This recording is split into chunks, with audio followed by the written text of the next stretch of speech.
Hello and welcome to my channel Echo Tree Prints. I am Richard, also known as Echo Tree, and today we're going to be taking a look at E-steps. This is just going to be a short rant about 3D printer tuning. So what are E-steps? It's essentially a shorthand way of saying steps per millimeter for the extruder axis. Steps per millimeter are essentially how the printer knows how far to turn each motor in order to move whichever axis 1 millimeter. And because their E-steps are for the extruder's axis of movement. Basically, this value determines how accurate your 3D printer is at reproducing the movement that is requested by it. So we know these values are important. How do we get the best values? Well, there's two methods. Historically, you have the trim and measure method.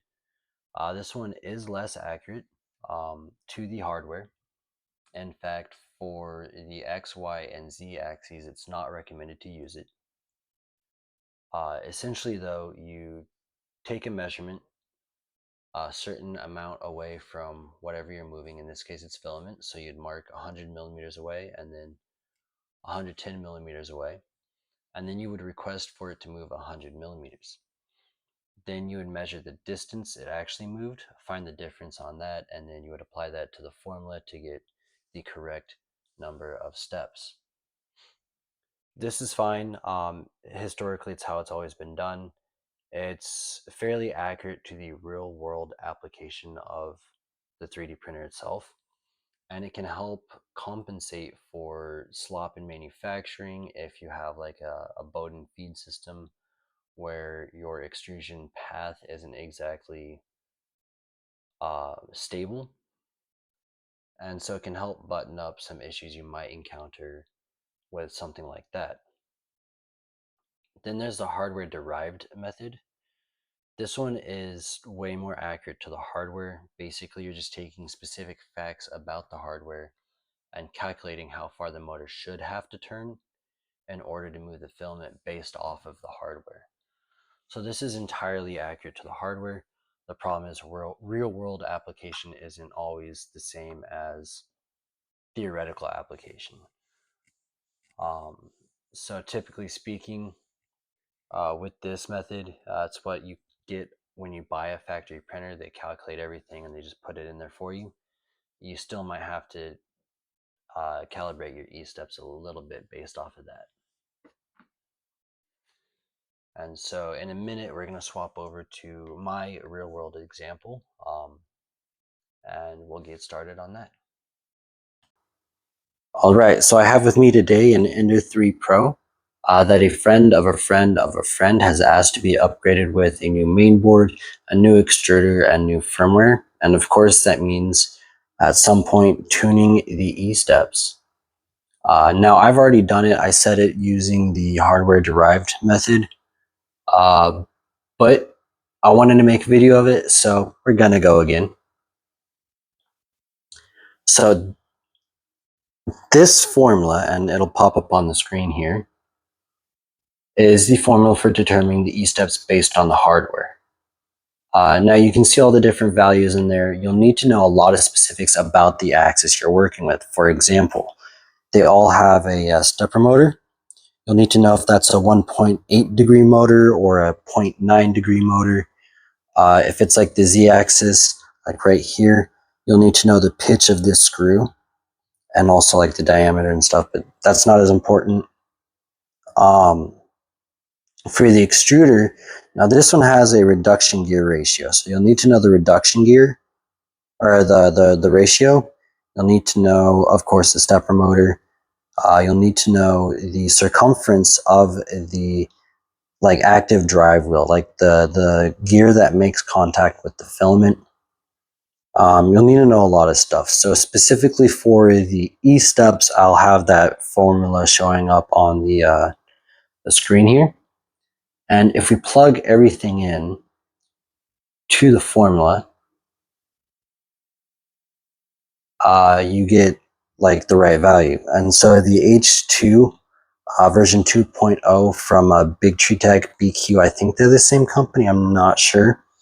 They have really great documentation on this extruder, or at least references in their documentation, which is how we know that the motor is a 1.8 and then all the other stuff.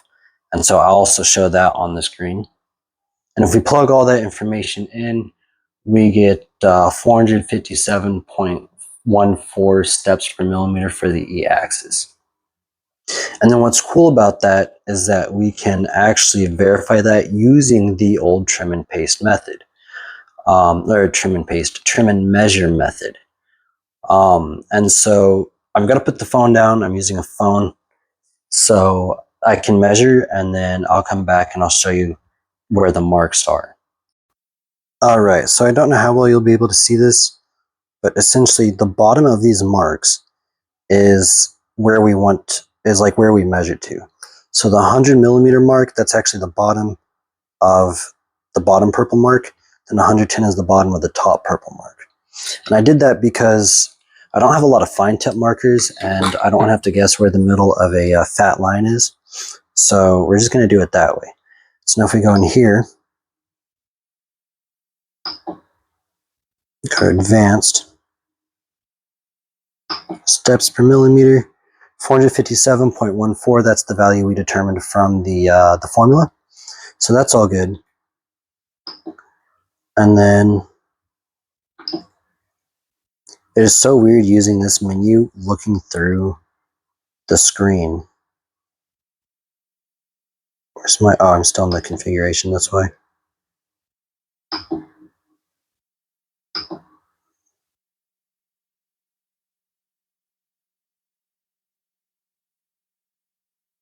Oop, a little bit too far.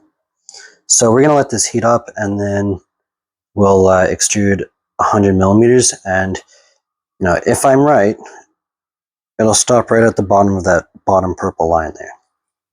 All right, so now that we're at prime extrusion temperature, just going to go to motion, move axis, move extruder,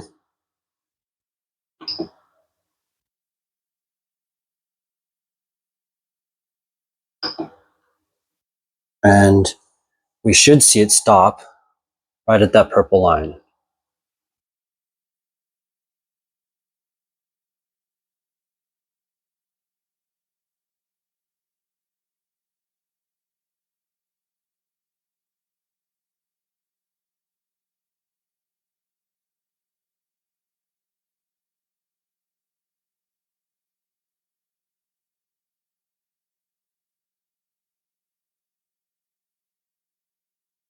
Probably should have upped the extrusion speed for this.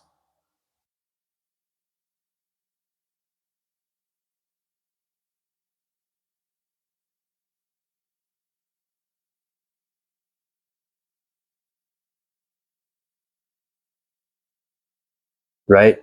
And so you're probably thinking, oh, hey, there's a gap. You were wrong. Not quite, because this dumb thing has like a 2 millimeter gap all the way around it. And so that's more or less what we expected. I forgot to mention that this thing that I used to measure isn't even accurate. This cube is printed with that, so I mean, if we were under extruding, you'd see it on the walls. Ooh, you got a lot of VFAs though. Ugh. Basically, very accurate to the hardware. You just got to have a better measuring device than I do. But that's also part of the human error for the cut and trim method. Or the trim, I keep saying that wrong, the trim and measure method. And so now we're just going to go ahead and do that. We're going to scramble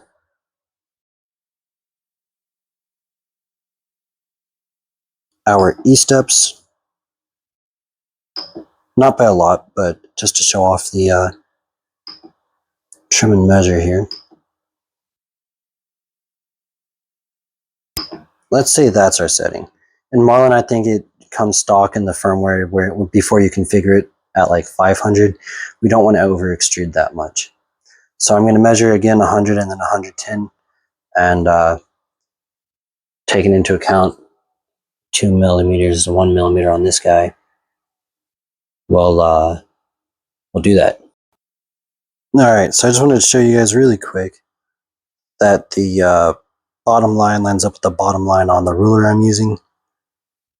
And then we've also measured it to be 99 because of that extra millimeter, then 109 or 109, and then 119. So just in case. And so with these new steps per millimeter, if we tell it to extrude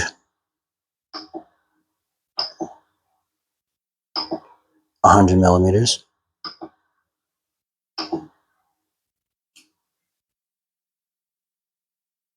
we should see it pass up the first line. No, it'll actually not even come close because we're too high, my bad. Because it'll think it'll take more steps to get to the same spot.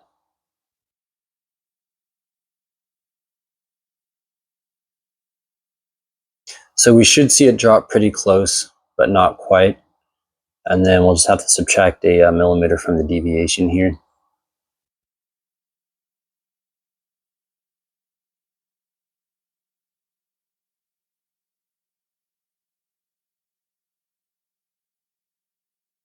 No, hang on, I had it backwards.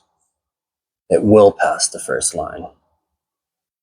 And then ignore the second top line, or like the two lines in the middle, ignore this top one on that. The bottom one is the 110 mark. And so we see it's gone in. Now we can measure it, and we get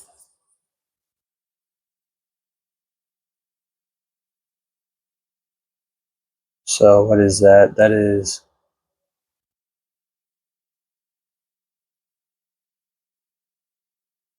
8. So it actually extruded 112. Well, no, 7 because of the 1 millimeter gap.